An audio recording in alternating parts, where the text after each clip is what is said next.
Hey guys, what's going on? This is Matt with LS Harness Connection here, and I just wanted to share something that I've been working on.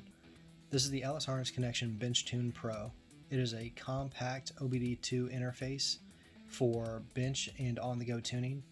It does have a quick connect so that you can easily adapt between several different GM computers for engine and transmission. And currently I do offer several different tuning harnesses that can be quick connected to it to adapt for whatever you need. Currently I've got a setup for the E40, E38, E67, E92, the Gen 3 P01 and P59, the T87, the T42, and I forgot to grab the T43 and bring it down here. So definitely a quick and easy solution. You don't have to mess with several different tuning harnesses anymore. Very compact, so you can toss it in a case, toss it in a backpack.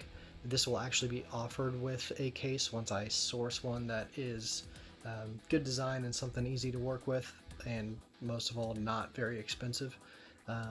So definitely a very cheap tuning interface for all the different GM computers that you can use for the V8 LS swap. So I look forward to hearing back from you guys, any sort of feedback that you have, and look forward to releasing this. Thanks, have a great day.